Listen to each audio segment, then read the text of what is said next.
bring you a couple, right? No, I didn't. I'll take care of it. It wasn't really gonna be a surprise, but I heard less than those two. I didn't know that.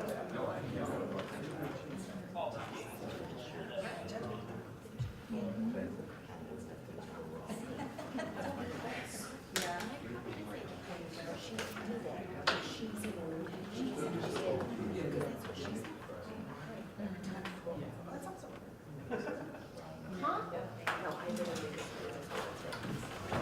All right.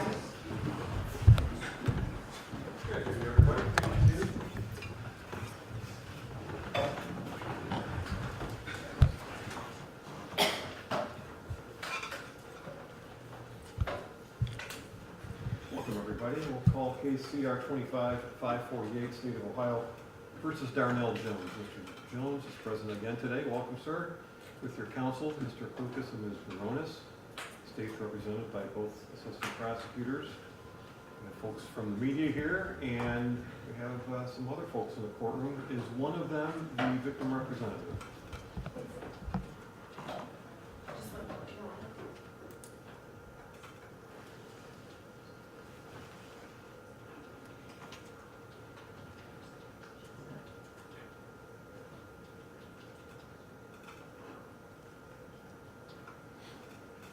The designated representative from the victim's family is not present, however, she was aware of the date. You have members of the alleged victim's family then? Yes. Okay. Yes. But the victim representative was provided notice of the date and time of today's hearing, correct? Yes, that's And correct. was present last time when we set this date and time? Correct, Judge. And we've met with her and had conversations with her as well. Thank you. I would also note that these proceedings, even though our courtroom is relatively open with plenty of seats available, is still nonetheless being broadcast to the monitors on the first floor, both video and sound, for anybody who, because of maybe getting here late and not being able to get to the courtroom, can view the proceedings. Again, Mr. Jones is present, being dressed out, and still in a wheelchair. How are you doing today? I'm okay. Are you? Okay. Is it your leg? Yeah, I can't like walk or Was it your leg? Yeah. What was the nature of it? yeah, just a Okay. Pain? How's your pain level? about 6, 7. Out of 10? 6 or 7 out of 10? Okay. Are you mending? Getting better? Improving? Yes, sir. I'm glad to hear that. May I presume that you're getting along well with your attorneys? Yes, sir. I figured you were. You've got two qualified and talented counsel, and I know they've been meeting with you pretty regularly. Come to see you at the jail, right? Yes, sir. Mr. Klukas, is there any other medical issue that you know of regarding physical therapy, medicine, and anything else that your client needs to? No, he seems to be on track right now. Okay. So I issued a journal entry with sort of an agenda of topics discussed at today's monthly pretrial, and I'd like to go over those if we can. First question, I guess, is for the state. I know both prosecutors have been in the last week and a half in trial, but nonetheless, perhaps you could tell me what the status of discovery is. I know that you filed 2 supplementals since our last pretrial, May 30th and June 9th, supplemental police reports, coroner's report and verdict, photographs, cell phone data, DNA, 911, crime stopper info, search warrant material, investigative reports, etc. That's correct, Judge. I feel at this point, approximately 98% of discovery has been issued. There are a few supplemental reports that we are waiting on, and one expert report, of which we are in the process of obtaining the final report, hopefully in the next 30 days or less. And that should substantially conclude the state's discovery to defense counsel at that time.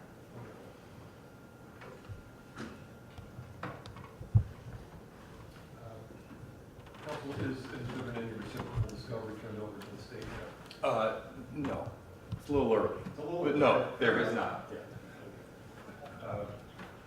So with the 30-day or less window, are we on track to have all discovery in the defense hands a month from now? I believe so, Judge. We were waiting for some additional testing from BCI. I haven't received the results from that yet. Once I receive that, then I will put in the request for the complete BCI file, which Mr. Klukas has specifically requested. But yes, I feel we are very much on track for that date. Can I have a second? Yes.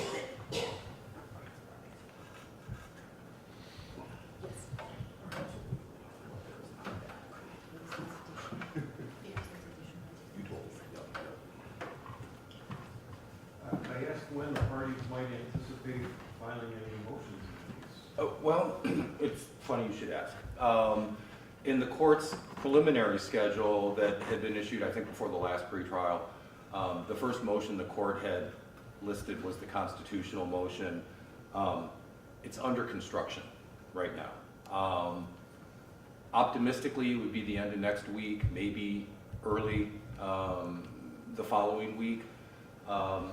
After that motion, so let me just kind of segue back to the discovery. The state has been very responsive.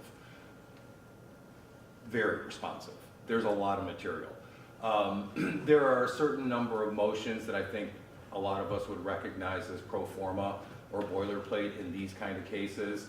We're going to hold off on those just for. I'd like to look at the discovery and see what more substantive motion practice may be warranted. It's about 2,500 pages of documents, about 459 gigabytes altogether. So we have it searchable, indexed, and workable. But I cannot tell the court that we've gotten much farther than that, just given the amount. So the constitutional motion will be filed fairly soon. The rest of the motion practice is still somewhat up in the air right now. Thank you. Mhm. Just maybe to keep in mind in terms of not only the constitutional motion that's coming in the next week or two, but any other motions that might be coming forward.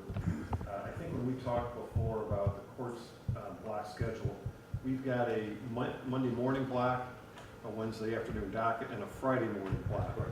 And perhaps for some of these, it may be more beneficial to counsel, in one sense, to schedule things on a Monday morning to give you a couple days worth of weekend to prep and refine versus working a whole week on your other stuff and then having to cram the last day or two to get ready for a Friday morning. We had actually considered that, Judge. I had reached out to Ms. Jagos. We were trying to get a revised schedule together at the court's suggestion, but as the state indicated, they've been busy. So we haven't really worked that out, but I did make inquiry as to when the court has criminal blocks, so that when we put that schedule together, we can keep that in mind as to which blocks may be the most appropriate for the particular events that we're scheduling. That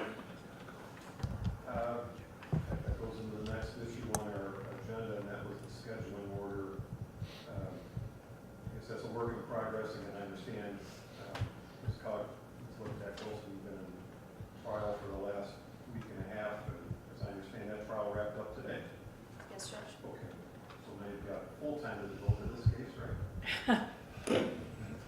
More or less, okay.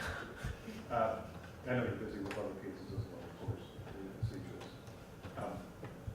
So that perhaps you have some time now to confer on dates and deadlines for the rest of the case. And I'll ask you to do that, and then we'll stay in touch with Pam and me regarding that. The next thing on our agenda was clarification of a lack of a gag order.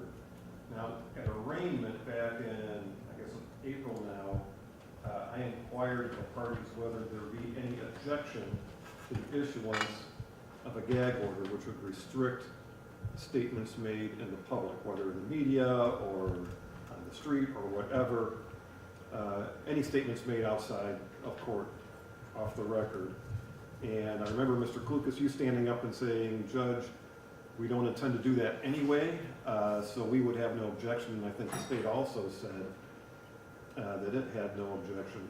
I indicated that the court would be issuing a formal written gag order. I've never done that. And I don't now intend to do that. Part of the thought process of it was, of course, to limit pretrial publicity for jury selection, et cetera, have the case tried in the courtroom, not tried outside of the courtroom.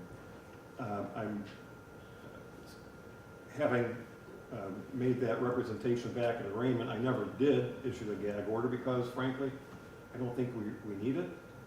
Number one. Number two, I think a searching voir dire will enable the court to determine whether pretrial publicity has so infected the trial as to make a motion that the defense might file warranted or not, but I think it's, number one, premature and probably overkill, put it that way. So I just wanted to clarify for you, I appreciate and respect your representations of the court about not making those statements, but I'm not barring you from doing it. And I haven't been barring you from doing it. I won't be barring you from doing it. So just so that's clear for the record. Next on our agenda was whether there would be a request for additional attorneys. Ms. Judge, Jones? I can address that, if you don't mind. Thank you. Mr. Klukas and I have been discussing that for a while now. We've reached out to several members of the bar that we felt were appropriately experienced and perhaps interested and had not only the time but the commitment to work a case like this. And Judge, at this point we have had some significant discussions with Morgan Eisenberg, who is indicated that she would be willing to act as third counsel on this case were the court to so appoint her. So my concern is that last time I checked, Ms. Eisenberg was not on the list of certified attorneys. However, as you know, because you chair the commission, Yes. Rule 3.05 of the rules for appointment of counsel in capital cases provides another way for attorneys to get certification without going through all the other requirements of Rule 3. Right. So are you anticipating asking Ms. Eisenberg to contact both your commission and the Supreme Court to obtain that sort of interim certification? Let me clarify that, Judge. Okay. The rule requires that there be two certified counsel. And both Mr. Klukas and I are first chair qualified, though I'm acting as second chair. It is not a requirement that third counsel be certified, because there are two certified counsels. Now, Ms. Eisenberg may very well qualify, I'm not 100% sure, and she may be requesting certification, but it is not necessary for a third counsel to be certified under Rule 20, as long as there are two certified counsels already on the case. I know Ms. Eisenberg has attended the seminar since I saw her there. So at least where the CLE component is concerned, she's been there and has obtained the credits, which I know. As far as the rest of the qualification, as far as trial experience, I'm not aware either, but I would agree with Ms. Baronis 100%. I believe the rule says two certified. So he has two certified. You're both certified, Yeah.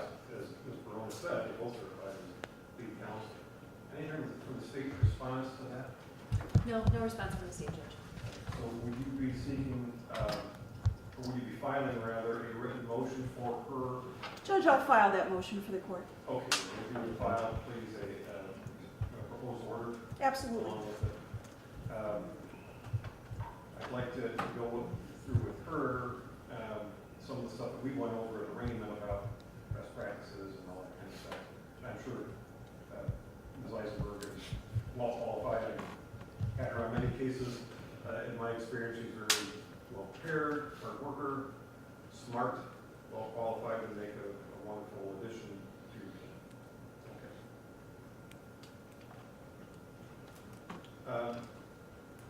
Okay. Counsel, any issues with access to your client at the Lucas County Jail and or access to any other members of your defense team, be they lawyers or not lawyers, who need to speak with the client? So far, so good.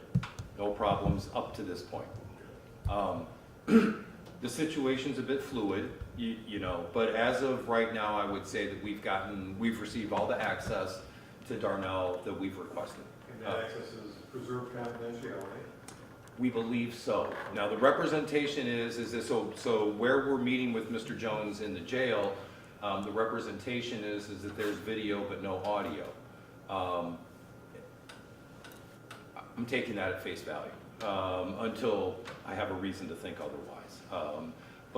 So if that is in fact the case, then I would say that we are adequately, we have adequate access and adequate privacy for now. So, as I understand it, you just told me there are 459 gigabytes or something like that of discovery material. I presume some of that is in electronic media form? It is. We intend to break this job down between myself, Ms. Veronis, our investigator. Some documents have been shared with Mr. Jones already, but we are going to start making arrangements because regardless of what kind of case, you have to make a special arrangement to bring a laptop in to the jail. We're going to start making those arrangements and start showing some videos and some digital evidence as well. Anticipated my next question on that was on bringing a laptop or any other AV Yeah. material. Yeah. And that's in process. Good.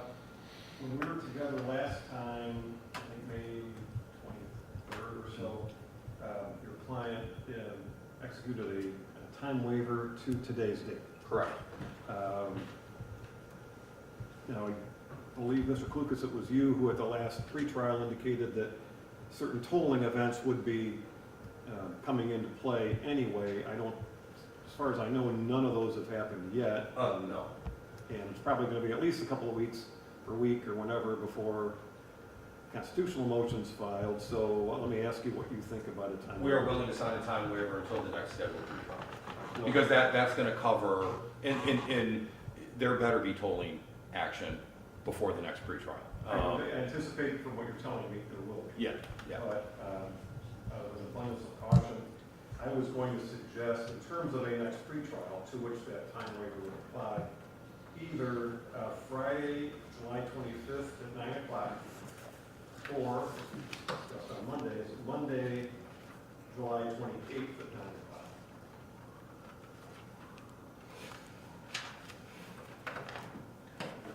July 28th at 9 a.m. would work best for the state, Judge. I'll have to have a word with one of your colleagues about a brief delay on the 28th. This case would take precedence, so I can do the 28th. Are you good on the 28th? I will do that. Yeah, okay. You're talking, say, 28 or 25th? 28th. Did you just say 28th. Yeah, 28th. 28th. Yeah. So both the state and defense are good for 9 a.m. on Monday, July 28th.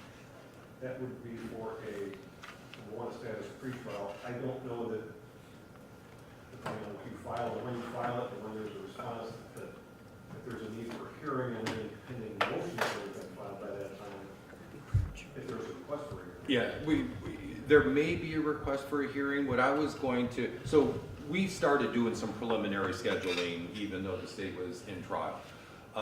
Given the nature of that motion, I think the local rule is you have 14 days to respond. We would not be opposed to a little bit more than 14 days for the state to respond to that particular motion anyway. So I think by the time I get it filed and you give them some time to respond, the 28th, we may not be ready to argue anything if there's going to be argument.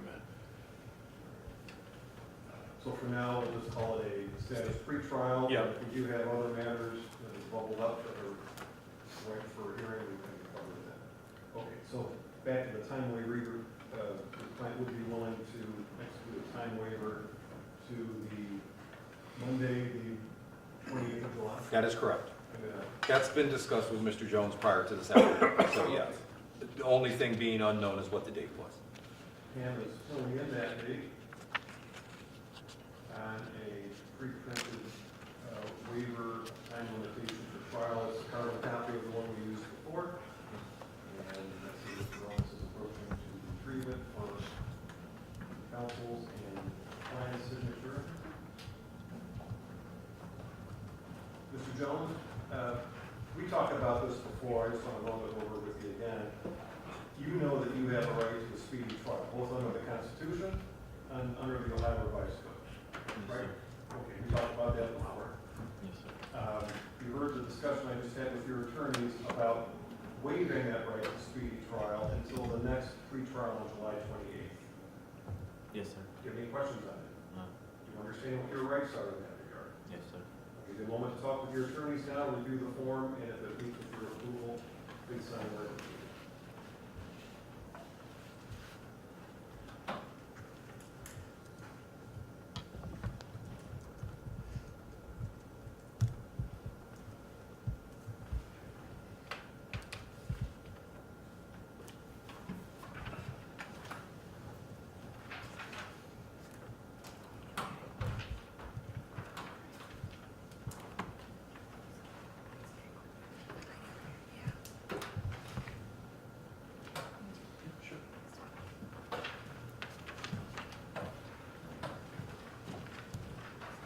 Mr. Clutis, and return to the court, signed by everybody, and now file the record in the case.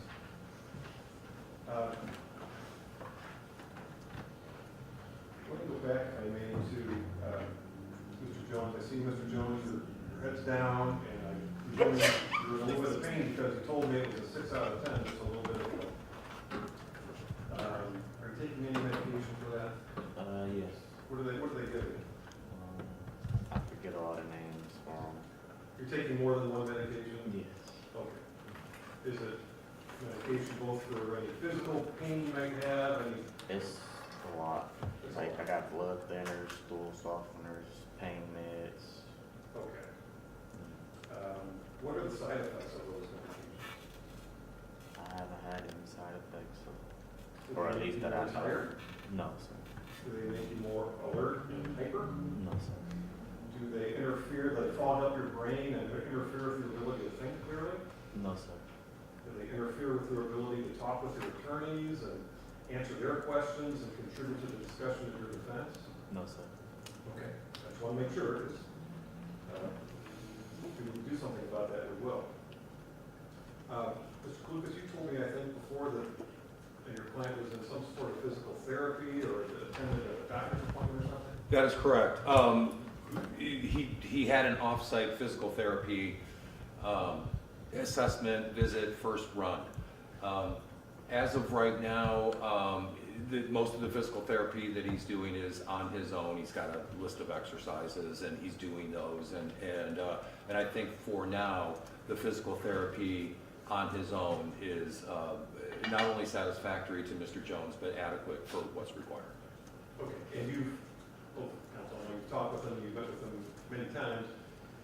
Any issues that you see regarding his ability to communicate with you? No, no. That sort of brings up a related thought, and that is whether the court should consider a competency evaluation. We're not asking for one at this time. I know you're not. The question is whether the court. I think we would object. Okay. State v. Lawson, Justice Bruner's dissent, admittedly, seems to indicate that when information is brought to the court's attention, that maybe the court should take a proactive role in getting a competency evaluation. I've got an arraignment with a laundry list of mental health issues that your client told me about. I've got painkillers and medications, the side effects, which I medically don't know, I'm not a doctor, but I hear that they're not a problem. I can tell the court with complete confidence that at 3:28 on July 2nd, he understands the nature of the proceedings and is a willing and active participant and useful in his own defense. Satisfied. Thank you so much. Did the state want to be heard on that? No, Judge.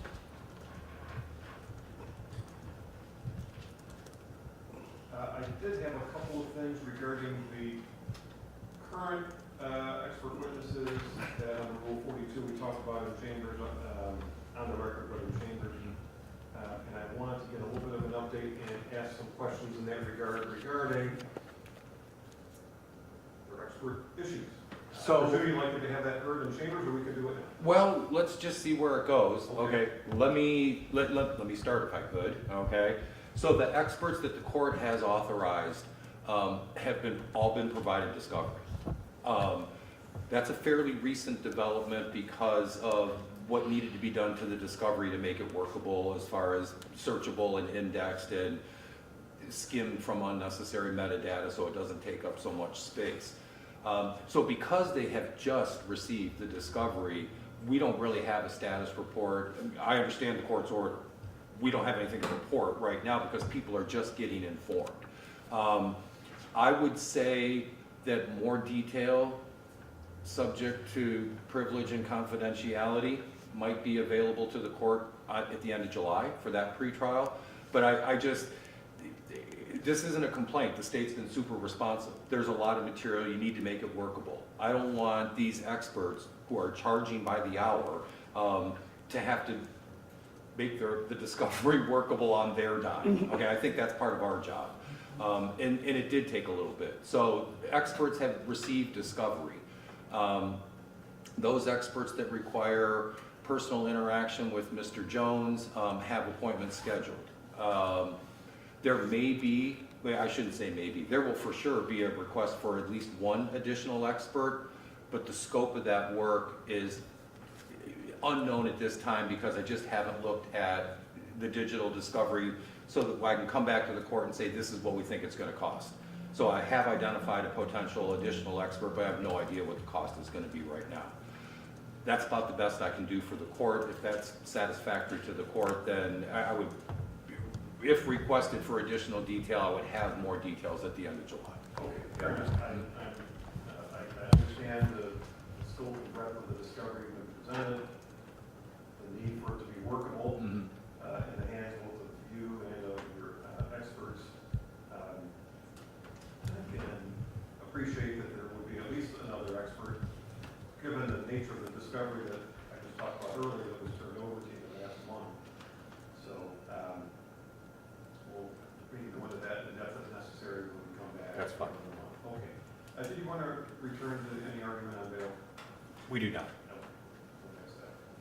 Okay.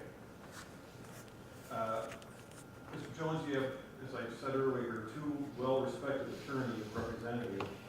And as you heard me say earlier, Ms. Baronis chairs the Ohio Commission on the Appointment of Counsel in Capital Cases. Did you know that? Yes, sir. Good. Okay. Now, it's been a couple of months, and I know that they've been coming over frequently to talk to you, right? Yes, sir. Okay, good. Since it's been now probably 2 months or 3 months? 2 months. 2 months plus maybe? Yeah. You've talked with them? Let me ask you just a simple question. Do you trust them? So far, yes. Okay, fair. You believe they're working in your best interest? Yes, sir. Okay, good. You're able to communicate with them freely? Yes. Your attorney, of course, knows this. I want you to know that there's certain standards that apply to their work. I'm not going to ask you to tell me anything. Tell anybody in the court anything that you talk about with your attorneys. You understand that whatever you talk about with your attorneys is privileged information that is not to be shared with the state or me or anyone else. Yes, sir. You have that privilege.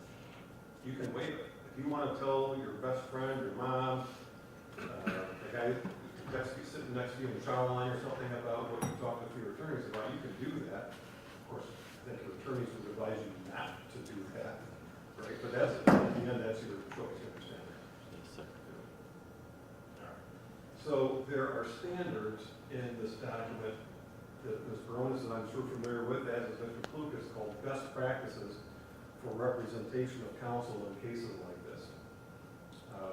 So I wanted to go over just in very brief some of them with you, so that if you have any questions for your attorneys about what I'm talking about, you can do that later, not now.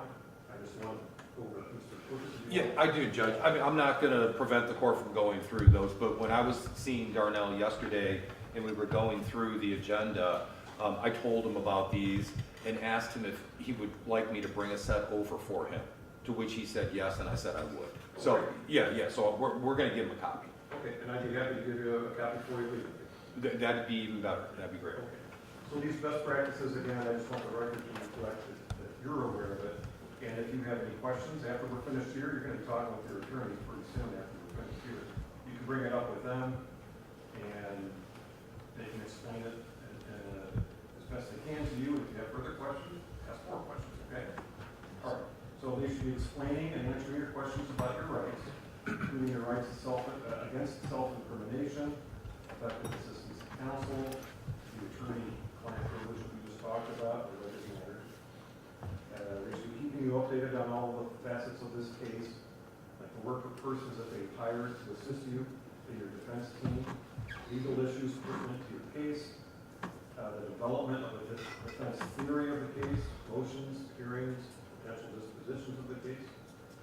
They probably already have, but if they haven't, they will be talking with Ms. Reigel and Mr. McCard and many other attorneys who earlier represented you in this case, reviewing their files, reviewing the public records from any other prior proceedings in this case, identifying, researching, and discussing with you potential legal claims, defenses, and litigation, and what all that means, ensuring the confidentiality of other members of the team with you. We talked about some of them. Investigating matters of guilt, innocence, and sentencing, together with any potential agreed upon non-capital disposition of the case. Explain to you the possible or the maximum penalties for all charges, all specifications, all lesser and inferior charges included with them, the types of pleas that are involved in cases like this, the pluses and minuses of those types of pleas, your right to a trial, to a jury, or to a 3-judge panel, which I think we went over when we first got together back in April. Stipulations and concessions that might be advisable. And again, I'm sure your attorney's going to roll this all out to you. It's a lot to take in at one time, and each time you meet with them, I'm sure they're covering more and more. Is that right?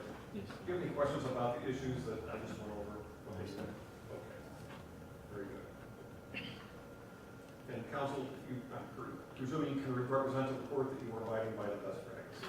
We can represent to the court that we are abiding by best practices. Yes, Judge. Yeah. Presume as much. Okay.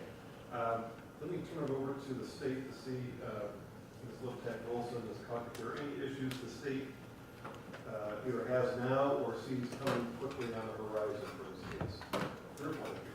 Nothing to report currently, thank you. Okay. Defense.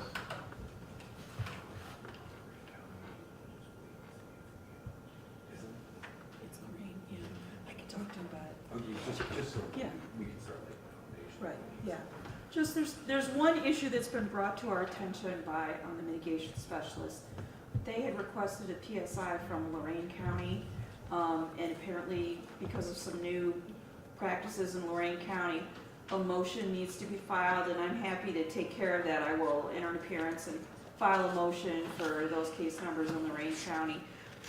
Just in case that doesn't work and we need some additional court intervention, we're just gonna notify you about it right now. I think we'll be fine. I'm following the instructions that the mitigation specialists were given. We'll get that filed in the next couple of days.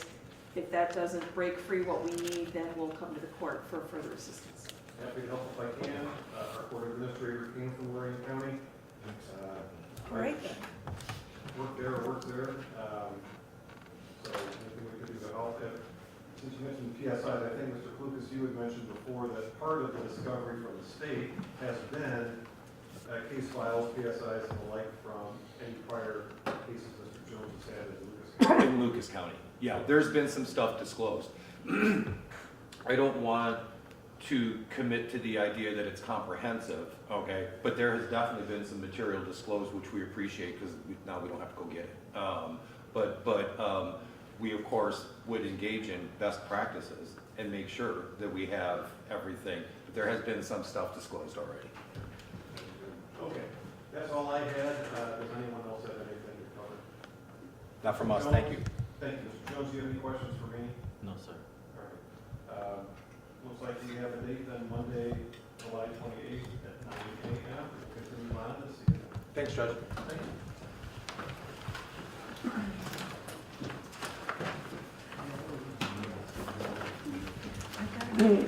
week? Do you want the 6th to be earlier than that? You know, Friday is a holiday.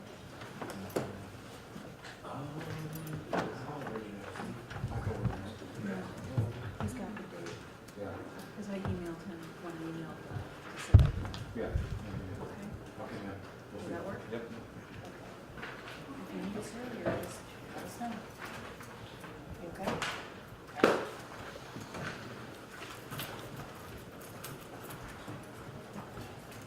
Well, I don't know.